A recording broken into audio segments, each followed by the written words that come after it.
So I said all of that, and I know you guys had heard me, but, or didn't hear me, for the lack of a better term, but my mic was off. So yeah, I'm gonna keep it in because it's hilarious. I mean, I think it is. Uh, how embarrassing. Yeah. So let's continue. I was saying in the part that you guys can't hear me, I was saying that this is going to be our last video for the supporting materials within this week. However, we're going to be going over how to cite in your reference page and how to orally cite within your speeches. This is going to be the last video for citations and supporting materials. And in the next video, I'm going to detail the assignment with much greater detail for everyone so that everyone can understand what is expected. I'm also going to be going over that again in class the next time that we meet. And like I said, I'm going to be reviewing the syllabus to figure out when when I can give you guys a working day, because it's a new week in Rona, and sometimes like during these Rona times, it's a new week of madness and a new day of crazy, and we have power that's being shut off, and like the campus is being closed, and so it's just we got to kind of like roll with the punches. And so like I'm gonna go through the syllabus and see what I can do for you guys. But in any case, right now let's focus on this video, and then we'll end it, and then we'll go on to the next video for the assignment, and you guys will be done for the week. So yes, all right, I'm going to share my screen again, and yes, my mic is on, and I'm going to keep it on, so sorry. All right, so here we go. All right, so how to cite your source for your reference page, right? And I showed you guys this in the example the last time that we met, and for the outline for your informative and persuasive speeches when we went through it on the syllabus. But we're going to go through this in a little bit more detail, okay? And so citing an APA style in your reference page is going to look something like this, right? However, the difference is this portion here is going to be indented in. So you'll have this hanging indent right here, and it'll go down, and then you'll have the rest of it, right, which will be underneath it. This right here is the HTTP, or if you use any type of like source that's on Google or anything like that, or any type of website, this is how you will be able to identify that. It shows the date of the publication. It was the publication was submitted on March 15, 2014. The quotes came from this website right here called Goodreads, and here is the HTTP to show us, right? However, we can look at this from a different kind of perspective, right? And we're going to look at the syllabus for really, really quick. I'm going to stop sharing my screen really fast so I can pull up the syllabus. However, there are many different ways. Well, actually, there's really only a couple ways, but never mind.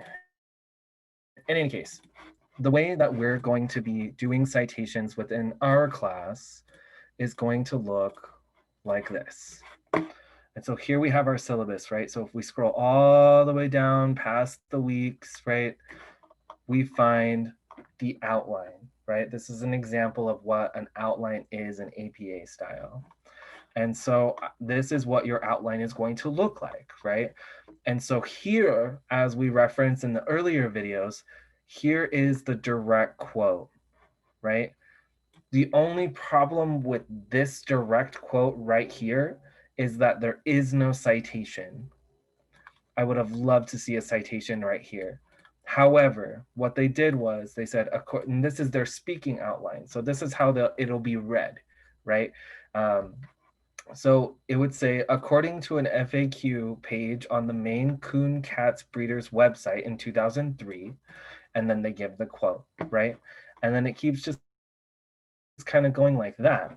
See, here is where they gave the exact page number of the book that was published on Maine Coon Cats, right?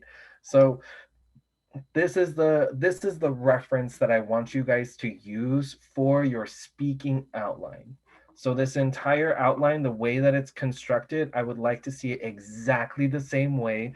You can change this up. I don't mind you guys changing up the indentations and the symbols and stuff, but I want to see this exactly the same. This needs to be there. All of that's got to be there. I want to see it done exactly like this. And so going back to references as they're done in publications, you can look at it right here. This one here is a book. This here is a website. And this here is a magazine. See how all of these are done? I would like for your citations to look exactly the same as these, depending on where you got them.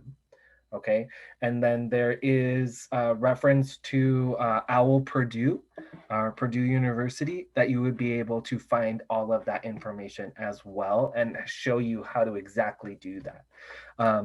But yes, so I would like to see something like that within your reference pages for your written citations, right? And so we need to make the difference between written and oral citation. So that is an example of a written citation.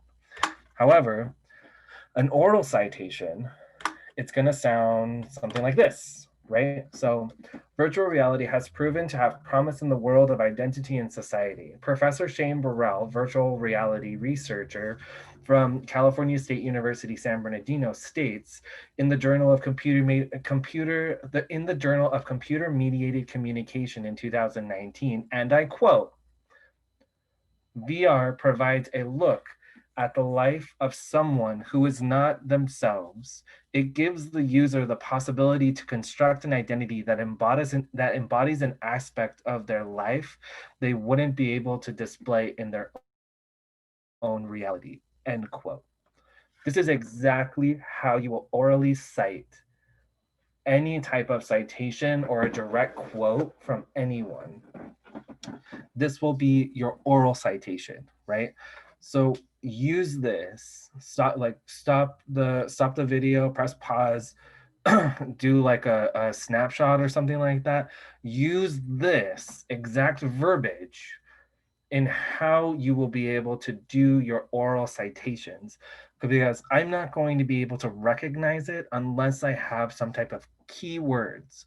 And those keywords are and I quote, or like, virtual reality has proven promise. Professor Shane Burrell in blah, blah, blah states, when you say states in the journal of blah, blah, blah, blah, blah in whatever year, and I quote, then I'm going to know that you have done the quote, that you're now talking in his words or her words or their words in what is actually happening, or what the statement you're going to be using to back up your sources, right? So please, please, please, and I cannot emphasize this enough, if I do not hear this, you don't get credit for all of the citations. And that's a large portion of this next rubric, you guys, because the citations for your informative speech and your persuasive speech are huge. So if you don't do them properly, I can't give you the credit. And if I can't give you the credit, it's not going to be a great thing. So please, please, please keep this in mind and let me know if you guys need any help with this. I'm more than happy to help. But yes, this is extremely important to fit this format here. Okay. All right. So this is going to be the end of our presentation for citations and supporting materials. I'm just going to put a free response at the end of this one as well, because, you know, it's kind of like situational and how we're going to be able to use all the information and how we're going to gather the information for our informative and persuasive speeches. However, go ahead and answer the free response, and then we're going to move on to the assignment detail. And after the assignment detail, we're going to be finished for the week. Okay, so no more Power Ranger videos for this week. All right, I'll see you there.